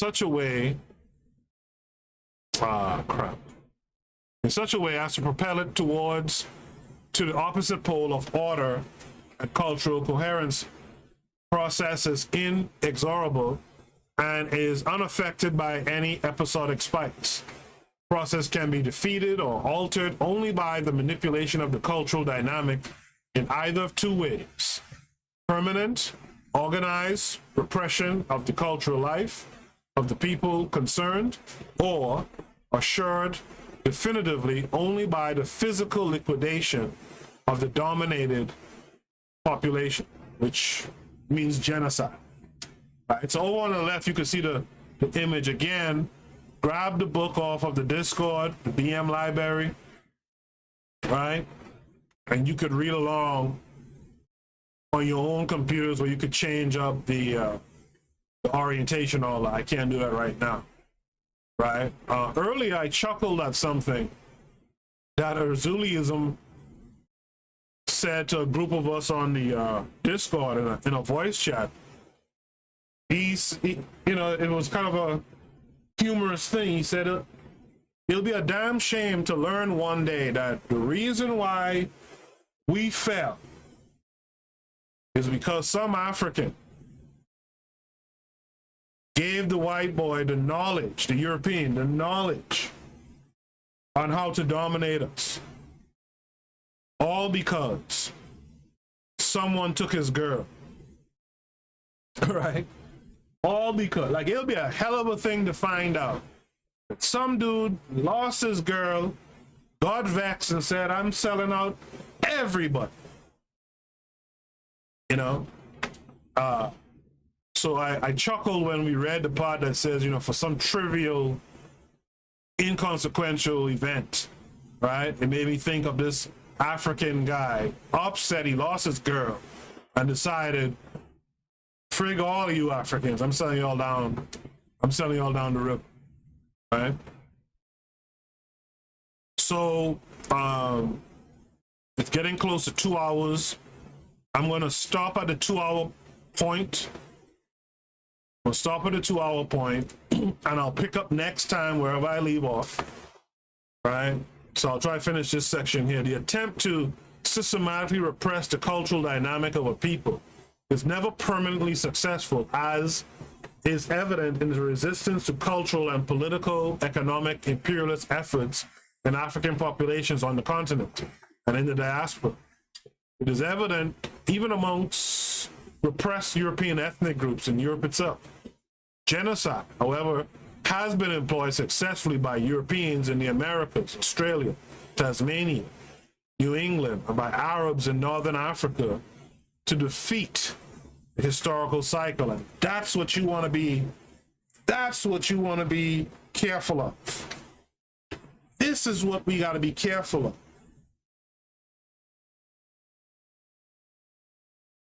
Before we get to rebuild or reconstruct African power, we have to be careful that the distance that we're losing to these folks, they don't use that distance to genocide us off the planet.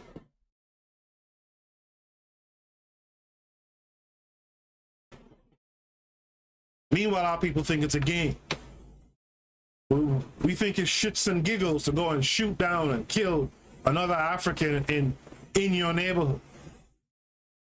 We think it's shits and giggles to go make some money off of creating dope fiend mothers in our community.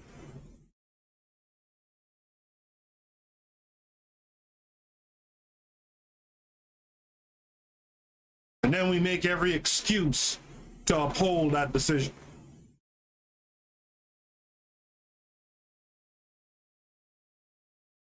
You know, I was an animal now. I'm like a tiger. I just do what animals do. You know? I just get out of here with that dumb shit, because we're facing a genocide event if we're not careful.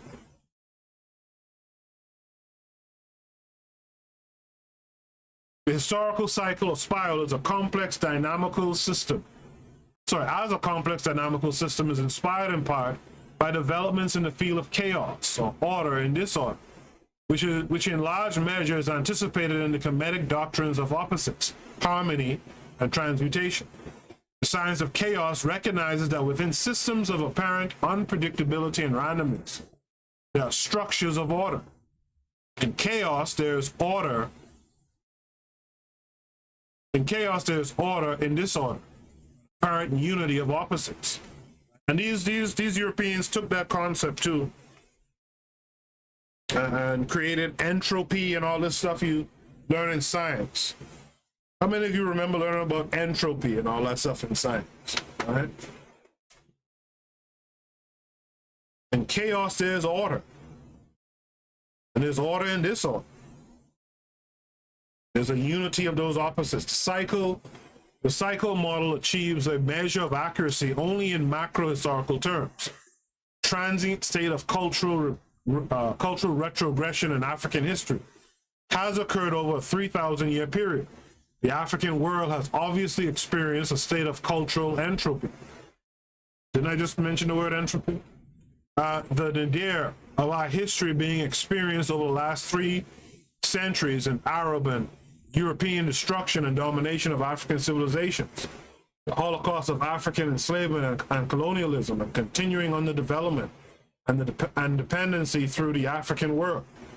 If we think of the pole of chaos as a vast vortex whose energies converge in a rounded concave terminal area, instead of ending at a singular terminal point, that terminal area would be bounded roughly by the 1885 partition of Africa and Marcus Garvey's 1920 First International Convention of Negro Peoples of the World. The cycle model predicts, however, that this state of cultural entropy or chaos is non-permanent. Current development of a broad-based and international movement of African-centered Pan-Africanist theory with a substantial popular base indicates that the spark which would propel us beyond this plane or pole of cultural entropy or chaos has already occurred. There are 7 broad phases in our Pan-African world historical cycle that describe the deterioration and retrograde processes of African history and is inevitable reconstitution and progressive development. Those phases include A, cultural coherency and order, right? Which subset cultural consumption and unity, era of empire and expansion.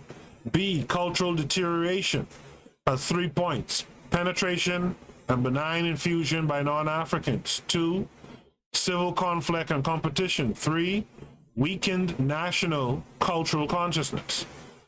C, defeat and humiliation has 4 bullet points. 1, alien domination, colonization. 2, flight and dispersal of African population. 3, Holocaust of African enslavement. 4, dormant national consciousness. D, cultural entropy and chaos has 4 bullet points: cultural alienation and dormancy. 2, loss of historical consciousness. 3, national resistance and colonial divestiture. 4, nominal political independence and chronic economic underdevelopment. Nominal is a perfect word right there. E, rebirth. 2 bullet points: collapse and or abandonment of non-African institutions and cosmology.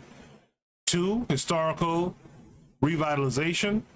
F, cultural reconstruction has a couple of bullet points. 1, cultural reclamation and reconstruction, also known as re-Africanization. 2, nationalist or Pan-Africanist rebirth and true independence. And then G, the last one, the new order. 2 bullet points: 1, Pan-African World Union, political and cultural unity, functional Pan-African World Governing Council, coordinated economic development. 2, new international order of cultural pluralism and political or economic parity. The identification of the 7 historical phases within the cycle facilitates a broad awareness of the continuity of our history and enhances the historical consciousness that is so critical to the conception of nationhood. The further delineation of two greater divisions of retrogressive, which is A, B, and C, and progressive, D, E, and F, highlights the abiding optimism that is characteristic of our tradition, and which is addressed in the 5th phase, the indomitable core will to resist subordination, to reconstruct the African reality. The historical conscious, through the feeling of cohesion that it creates, constitutes the safest and the most solid shield of cultural security for a people. This is why every people seeks only to know and to live their true history, to transmit its memory to their descendants. I'm going to end on that point. All right, when we pick up again, we'll pick up on history as a weapon of cultural aggression. Before I go, I want to remind you guys that this show is a part of a podcast network. There are other shows I invite you to check out. This is D Webb with the Harsh Reality Podcast, asking you to tune in where we tackle the news of the day that affects our community, only on KWAZ Radio. Peace, family. This is Oni, inviting you to listen to the pro-Black perspective, where Black problems are addressed with Black solutions. Greetings, fam. Tune in to The Learning Curve with me, the revolutionary matron on KWAZ Radio. You are listening to the Bitter Medicine Podcast on KWAZ Radio. Absolutely. You guys check out those shows. Again, If you or someone you know is Pan-African, is black, black through and through, right? Who has a good point of view on be it historical or contemporary aspects of our situation, right? Particularly spiritual. That's the next thing we really want to tackle on the network. Have them reach out to kwaz.radio@gmail.com. I'll be back on Thursday. I'll be reading a paper on Thursday. On Tuesdays, I'm going to be, for the next few weeks, I'm going to be reading from this book Nationhood. So Thursday, we'll be back to the paper, and of course, we'll have Shoot the Breeze. Saturday, 8 p.m. Eastern Standard Time. Oh, also, on Friday, September 3rd at 8 p.m. Eastern Standard Time on the Discord. That's why it's important for you guys to join the Discord. We're going to have the Discord-only debut of the Raging Elephant movie, a film done by Erzuliism, who's often in the chat, right? He's going to do the intro to the film and a short Q&A afterwards. You guys don't want to miss it. Join the Discord, click the link in the description, and join today, okay? So you guys be good.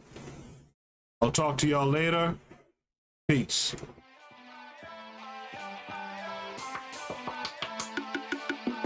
Thanks for listening to the Bitter Medicine Podcast with your host, Koku. If you like what you just heard, we hope you pass along our web address, bittermedicineblogs.com, to your friends and colleagues, and share our show to all your social media. Be sure to check out our archive section on our website for previous podcasts. This has been a KWAZ radio production. Join us next time for another session of the Bitter Medicine Podcast. Follow us on Facebook at Bitter Medicine Show, Twitter, Bitter Meds, Tumblr, Bitter Meds, Instagram, Bitter Medicine.